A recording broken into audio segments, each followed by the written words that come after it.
ce qui est attendu d'une visite du président Tebboune en France. Des résultats tangibles.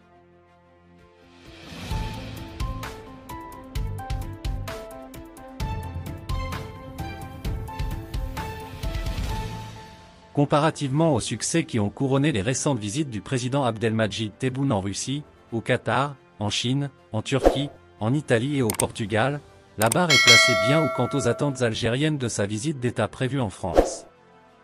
Dans l'entrevue périodique avec des représentants de médias nationaux, diffusée samedi soir, le président Tebboune a estimé que cette visite d'État en France doit être couronnée de résultats tangibles et non une simple visite touristique.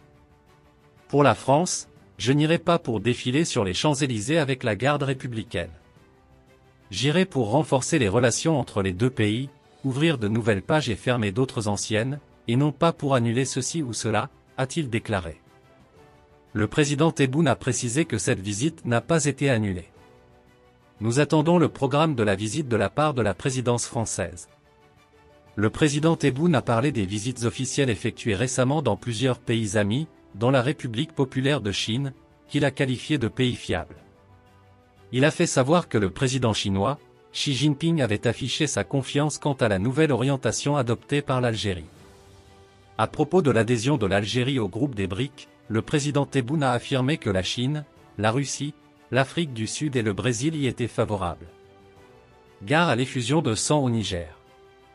Concernant la situation au Niger, contrairement à certains pays de la CEDEAO, Communauté économique des États de l'Afrique de l'Ouest, et aux pays européens, comme la France, qui estiment crédible leur démarche guerrière, et lui apportent leur appui, l'Algérie a exprimé et réitéré à chaque occasion son rejet total et catégorique de toute intervention militaire dans ce pays. L'Algérie ne veut pas voir une goutte de sang couler. Cette position a été confirmée par le président Tebboune lors de l'entrevue périodique avec les responsables de médias nationaux. En même temps, l'Algérie est pour le retour à la légitimité constitutionnelle au Niger, a également confirmé le président Tebboune qui a fait savoir que notre pays est prêt à aider les Nigériens dans la mesure du possible, s'ils en expriment le besoin, pour resserrer leurs rangs. Le président Tebboune a surtout mis en garde contre toute intervention militaire qui ne ferait qu'exacerber la situation, à l'image de ce qui s'est passé en Libye et en Syrie, où des problèmes persistent et les situations sont de plus en plus complexes. On sait que les nouvelles autorités nigériennes ont averti que toute agression ou tentative d'agression contre l'État du Niger verra une riposte immédiate et sans préavis des forces de défense et de sécurité nigériennes sur un de ses membres, à l'exception des pays amis suspendus, en sous-entendant par pays amis le Burkina Faso et le Mali. C'est à juste titre que le président Tebboune a souligné que ce qui se passe dans ce pays menaçait directement la sécurité dans la région, et que l'Algérie exprimait son rejet total et catégorique de toute intervention militaire qui n'a jamais réglé aucun problème.